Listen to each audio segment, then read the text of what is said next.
All right. I would like to speak with you for just a few moments, if you don't mind, about God's promise of restoration. If you will, go ahead and get your Bibles. We'll be in the book of Amos, chapter 9, and our text is going to be verses 13, 14, and 15. And I want to start off by just telling you that I have been through many seasons in my life where I had felt like everything had completely fallen apart. Everything around me seemed completely ruined.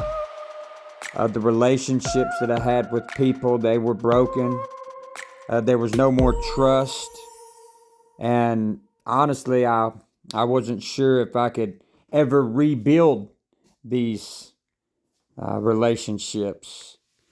And, maybe you felt the same way. And maybe that's where you're at right now. Maybe you're looking at life and you just, all you can see is a mess. And maybe you're thinking that there is no hope. Maybe you're wondering, is there any hope for me? But I want to tell you something. I've learned something very, very powerful about God. He doesn't just leave us in our brokenness. God will work with the mess that we've created, and He can rebuild us, and He can restore our lives in ways that we never thought possible. I'm here to tell you this morning that that is absolutely what God did for me, and I'm here to tell you that this is what God wants to do with you.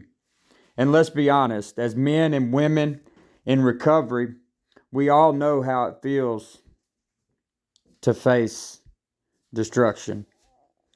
We all know how it feels to have destroyed everything around us. A lot of times, this is caused by our addiction.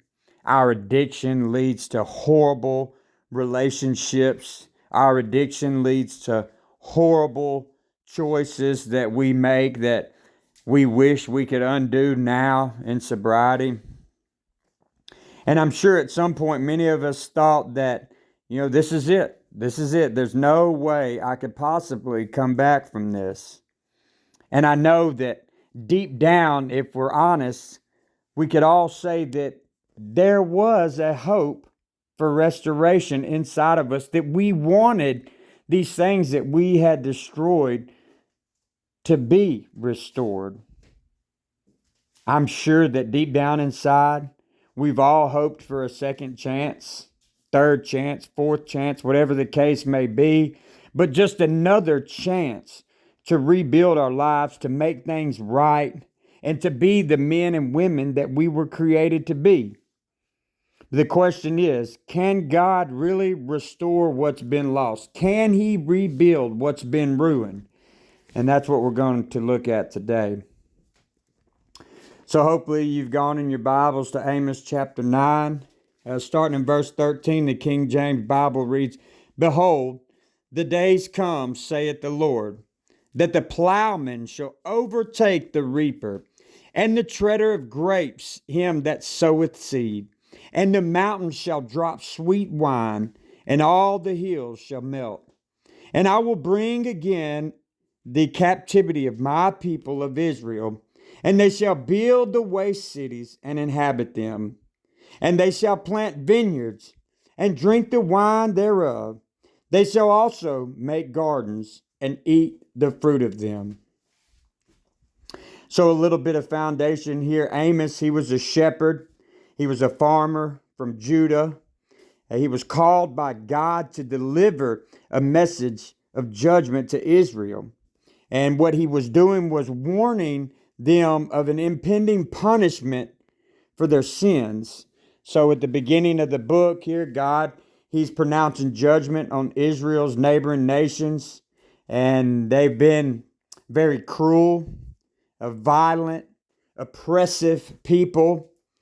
And they weren't living as God would have them to live. And in the book of Amos, he then focuses down on Israel, God's chosen people. And what he does, he condemns them for their social injustices, their idol worship, and their hypocrisy in their religious practices. And he says that even though that they have these outward religious rituals, that the people of Israel are guilty of oppressing the poor, they're exploiting those that are vulnerable, and turning away from God's commands. So what Amos does, he delivers visions of God's coming judgment, including these are locusts, fire, the plumb line, symbolizing Israel's failure to meet God's standard of righteousness. What he does, he warns that God's patience is running out and that Israel will face destruction for their unrepentant hearts and reliance on wealth and power instead of God. Right here, in the face of the judgment, Amos calls for repentance. And what he does, he urges the people to seek the Lord and live. But largely, they ignore his warning. So that pulls us up a little bit to where we're going to focus down on today. And in chapter 9, by this point, we've already seen the certainty of Israel's exile and the hope of the future restoration. And here we see that God promises to rebuild and bless his people after their judgment. Amos chapter 9, 13 through 15.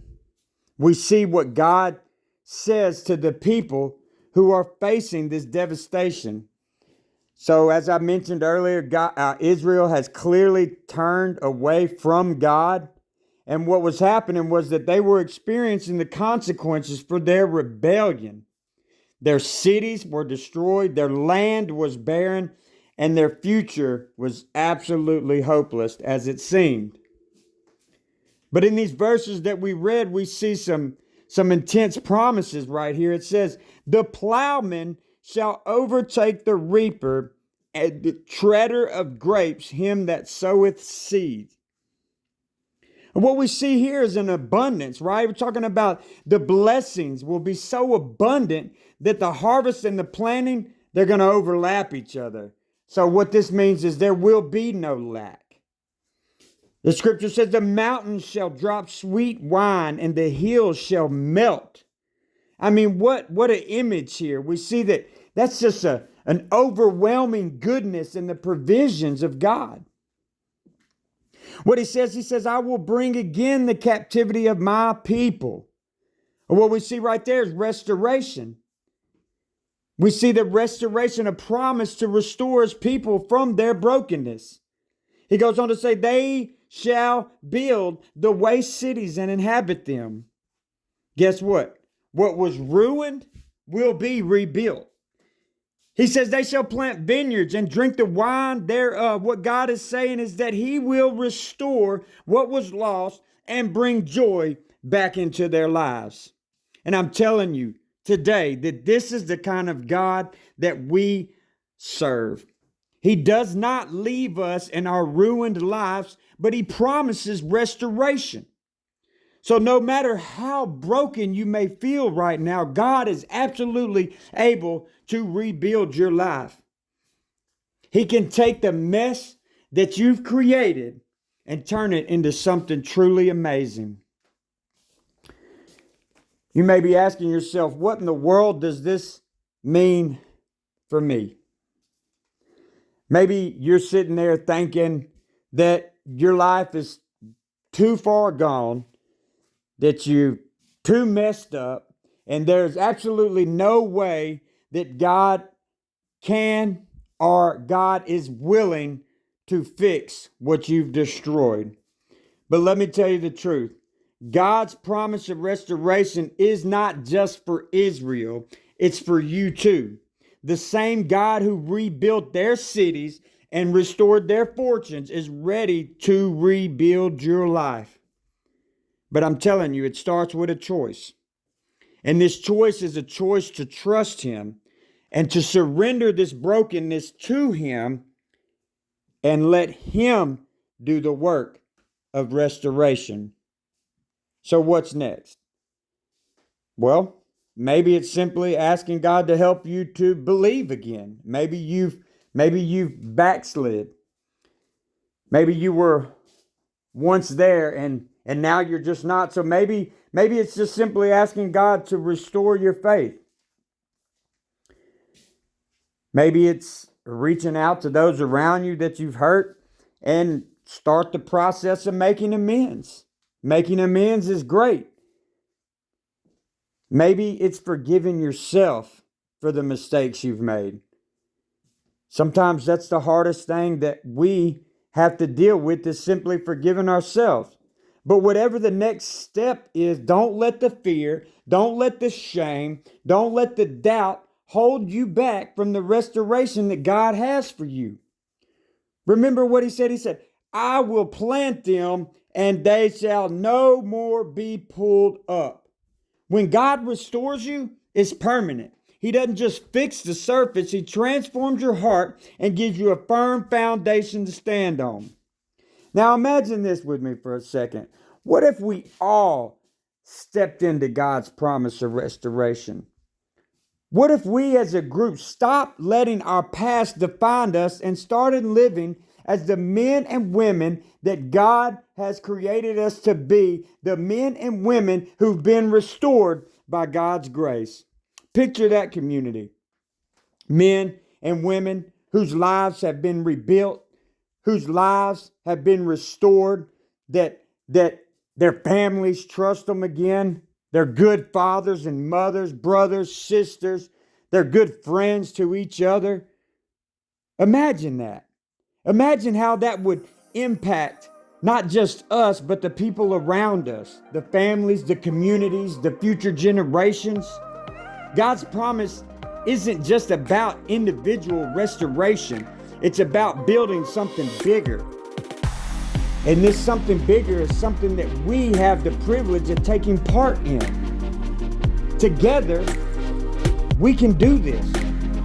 Together, you can do this. Together, we can be a light to the world and show others what it means to live a life that's been restored by God Almighty. Would you make that decision today? Would you make that decision to trust God? Would you make that decision to call out to God and say, God, I cannot do this.